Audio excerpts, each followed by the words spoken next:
I don't want to be a girl's girl anymore. I'm tired of it. Hello everyone, welcome back to my digital garden. My name is Acacia.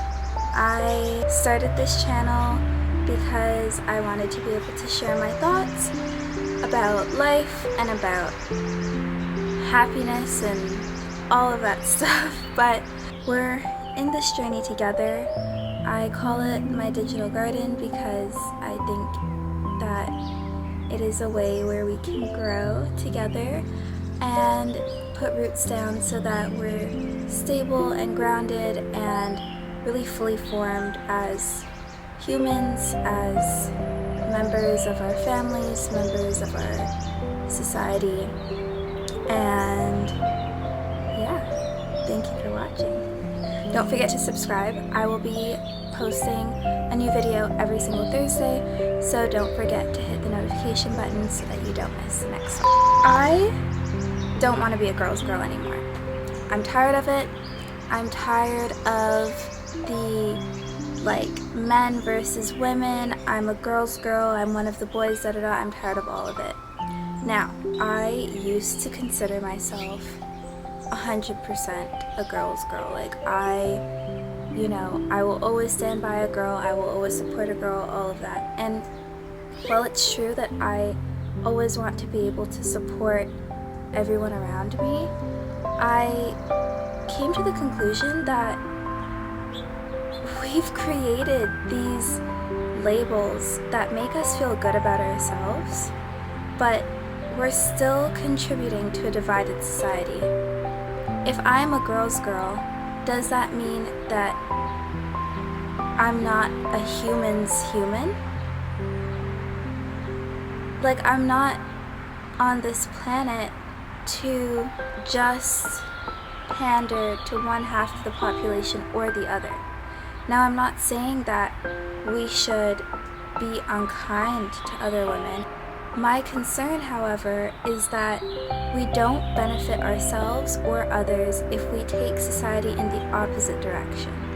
The world that I want to live in isn't a world where men are better or women are better, or what men have more rights or women have more rights. I want to live in a world where we all have rights, because there's a very, very fine line between differentiating how you treat someone based on gender and then differentiating how you treat someone based on race, differentiating how you treat someone based on social status, economic status.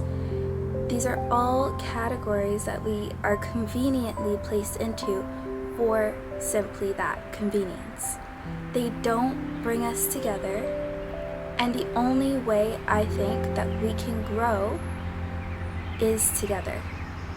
We have to grow as individuals, but we don't grow if we separate others or separate, people into categories. That's why they literally have the saying divide and conquer. I just find it so interesting that we've made it so easy. I've made it so easy. I genuinely thought that I was being a good female member of society by being a girl's girl. And I just think that no matter what your stance is, no matter what your opinion is, it's important to think about the long-term overarching impact of what you're doing, and whether you're solely treating one group of people in a way that they deserve, or if you are now creating an imbalanced society in a different direction. So, that was a lot. Today's flower is something that I had written down. Let's see where it is here. In my journal. Side note, I had actually gotten this journal when I first wanted to start gardening. As you can tell, I have not been gardening. I have been journaling. But I feel like it's metaphorical, the notebook for my physical garden has now turned into my journal, where I also write about the digital garden. So yeah, my garden didn't work out very well. I'd like to say, I don't know, maybe plants don't like me.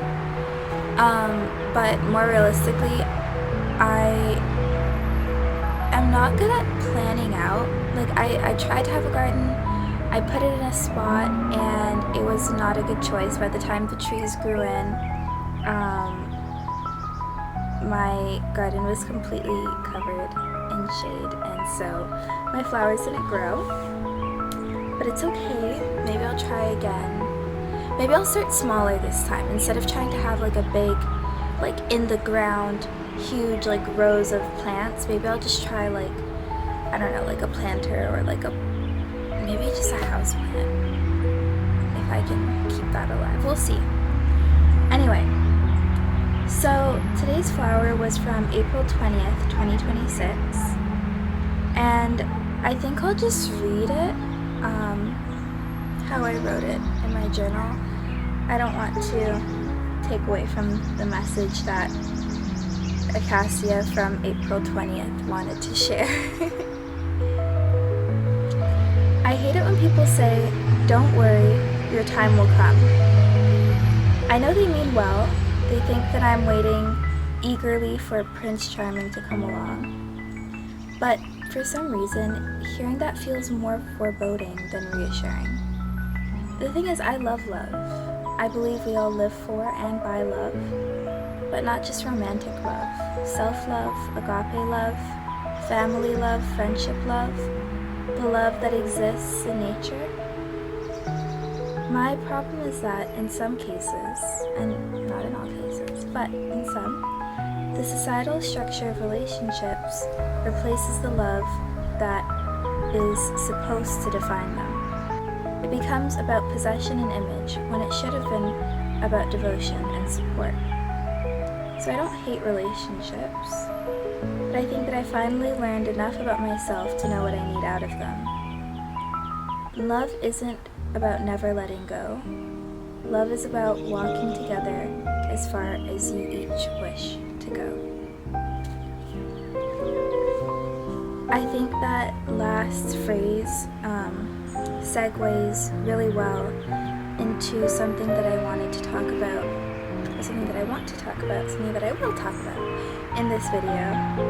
So I'll say it one more time. Love isn't about never letting go. Love is walking together as far as you each wish to go. Love is not about never letting go. It's about walking together as far as you each wish to go.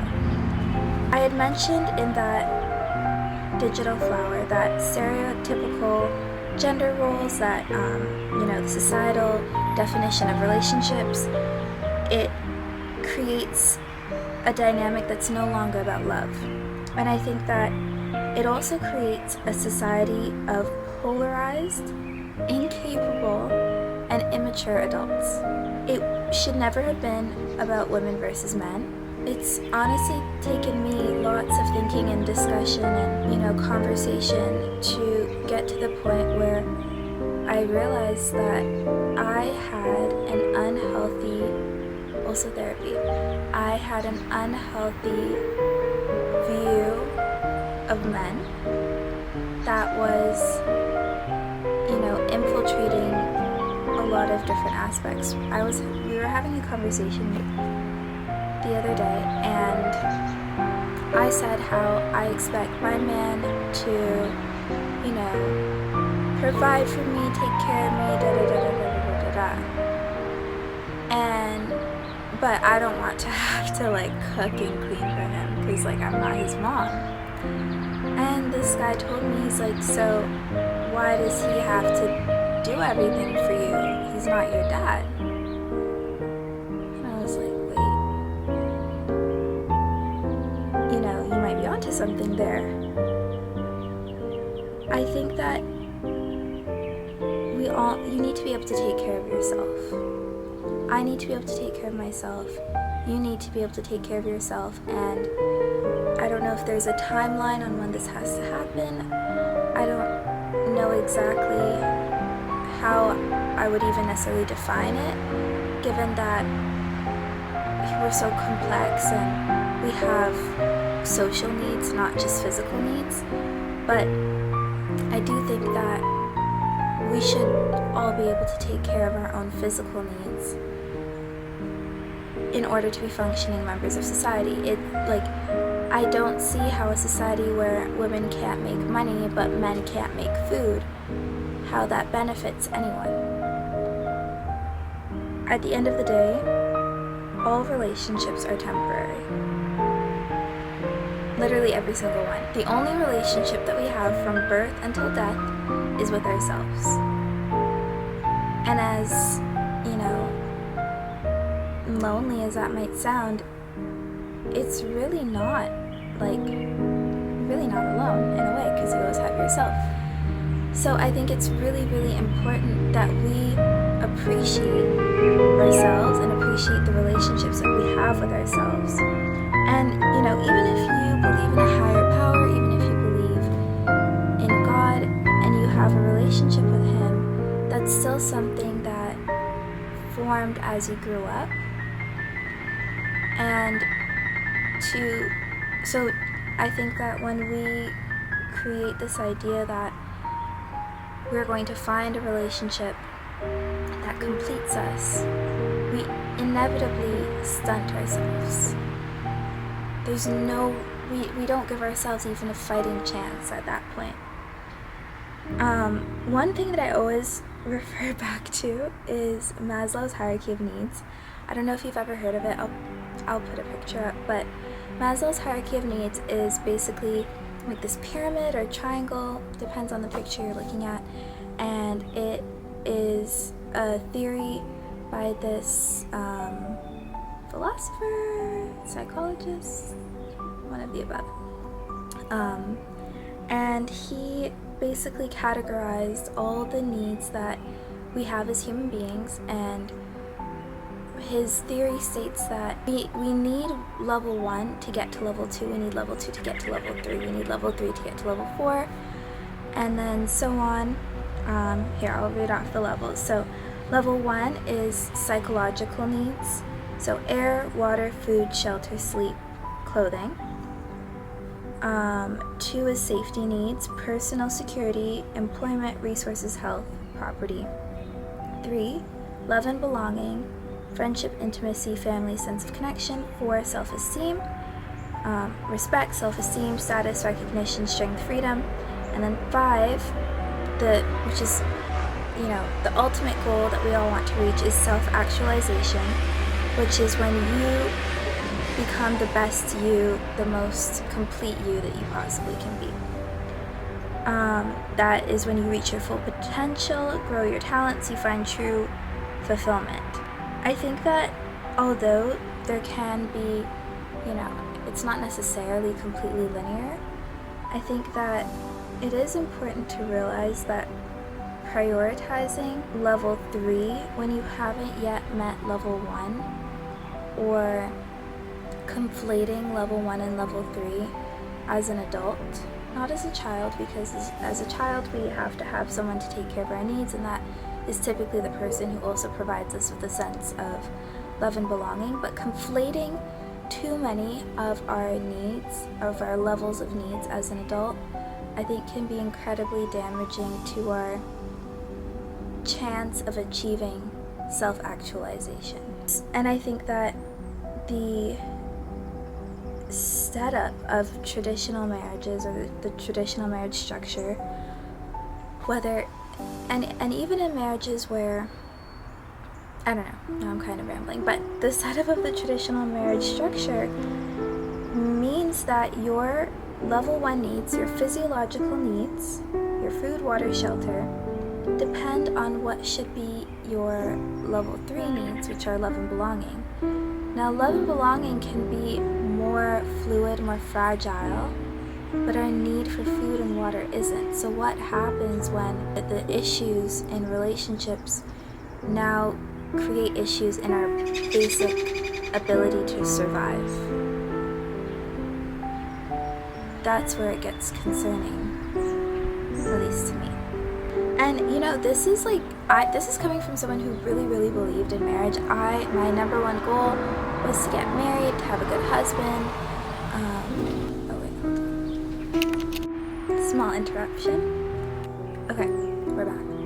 I used to really want to have like this amazing husband. I was gonna be like an amazing mom and wife, and that was what I really wanted. And you know, maybe one day I will find a relationship that feels really fulfilling to me, and I will, you know, have children that bring me joy and fulfillment. But at the moment, like,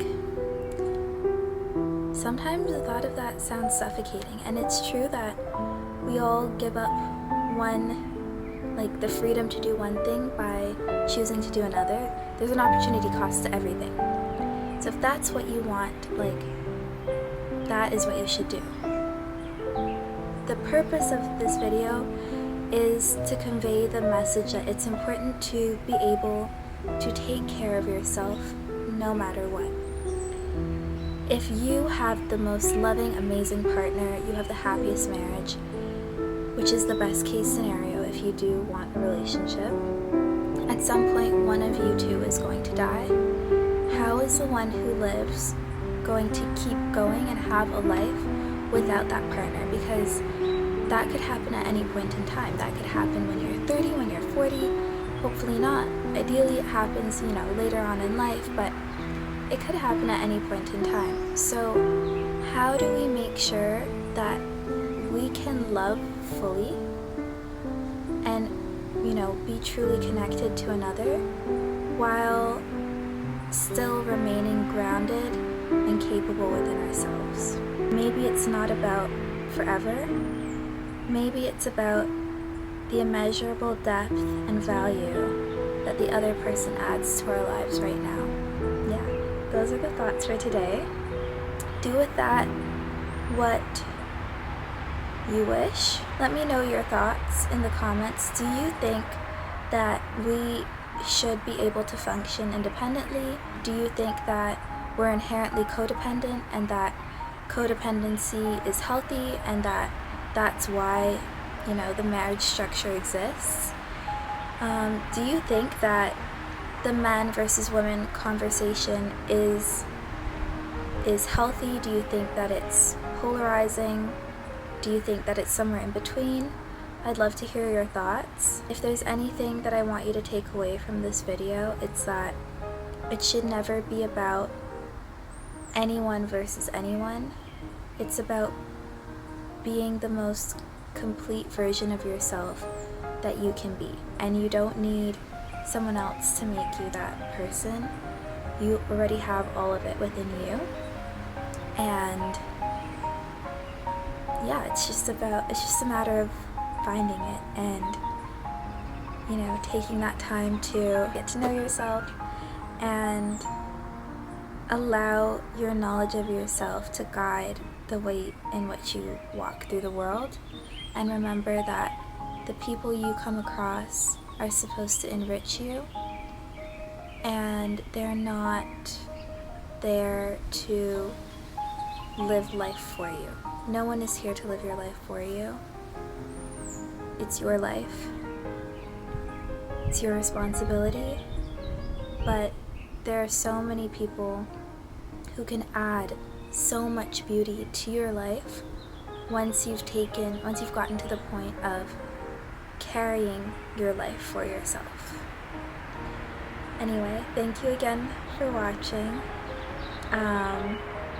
This is my second video ever, so every single view means so much to me. I'm so incredibly grateful to anyone who's watched it, and especially if you've watched it all the way to the end. If you have, put like the, you know, the emoji, like the letter with the heart in it. That's like my favorite emoji. If you made it all the way here, put that emoji in the comments to let me know that you watched it all the way through. And don't forget to subscribe and set notifications, because we will be posting every single Thursday. I will not slack. We will post every Thursday.